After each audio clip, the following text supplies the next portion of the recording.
Another entry into the never-ending truck versus SUV debate for overlanding.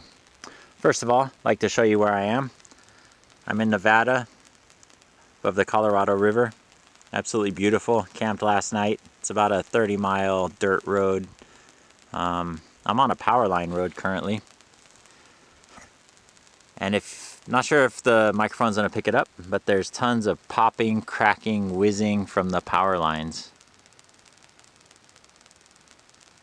It sounds absolutely like Rice Krispies, except deadly. Glad that's not how our houses sound. So back to the SUV debate. Originally, I bought this about 6 years ago, exclusively for overland travel. A lot of four-wheel drive, backcountry. That's the kind of travel I like to do. So I had to have four-wheel drive. That was definitely a criteria.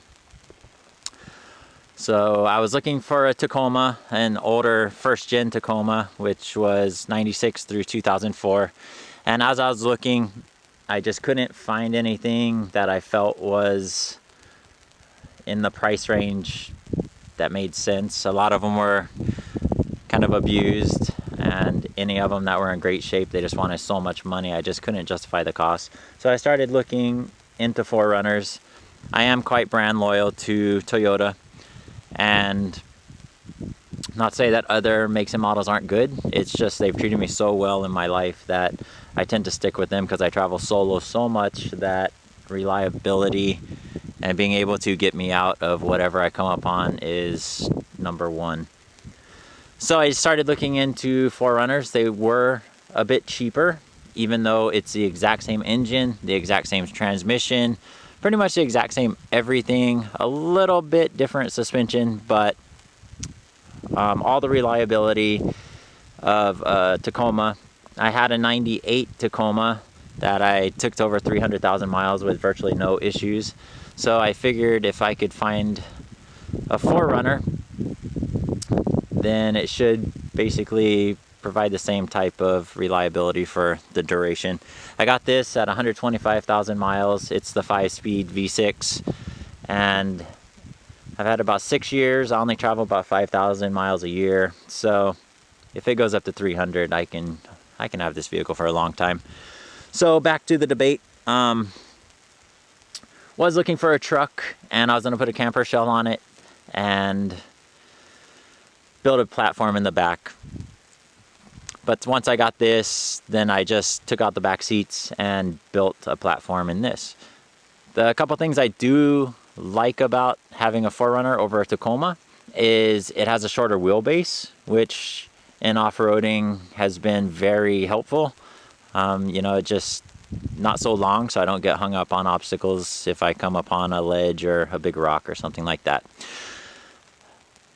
The other thing I like is it has everything in one compartment. So if I'm driving or if I'm sleeping, I can reach up front, I can turn on the key, I can reach other items that might be in the cab area, and that wouldn't be possible with the truck.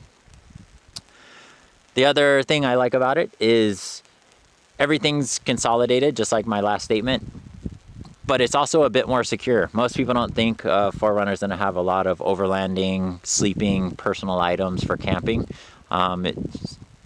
As opposed to a 4Runner or a Tacoma that would have a camper shell and potentially, just be a little bit more of a target if I'm in a city.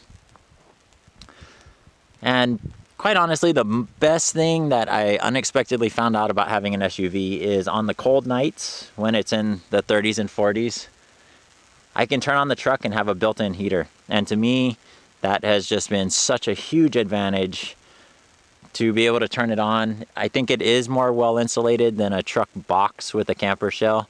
It holds the heat for about 3 to 4 hours on the cold nights, and then I can crank it. I can turn on the engine again in the middle of the night if I need to.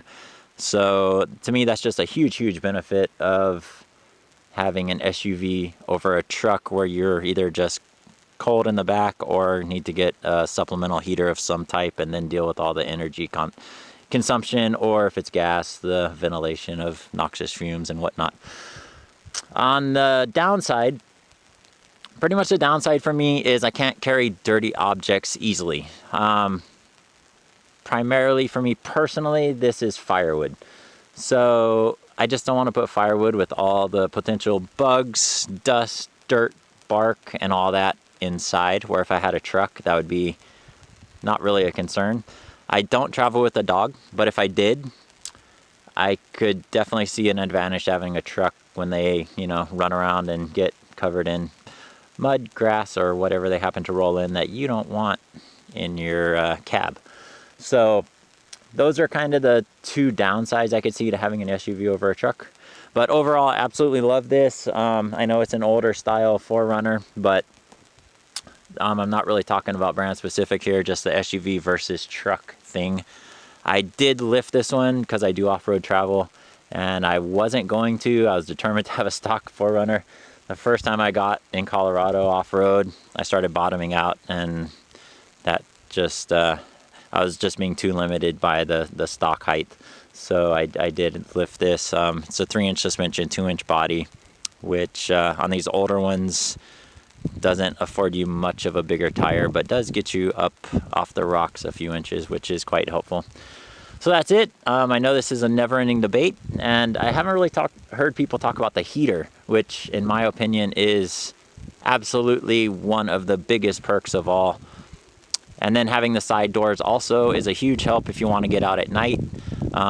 You don't got to climb out through your foot area if you're sleeping in the back, you know, especially if there's two people. They both have basically their own door, kind of like a normal bed where you can both exit off of each side. You can kind of cubby hole your shoes right there.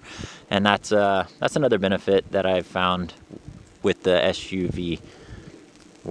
And trust me, I've had a lot of trucks. I have a truck right now. I have a Tacoma back in Hawaii where I live.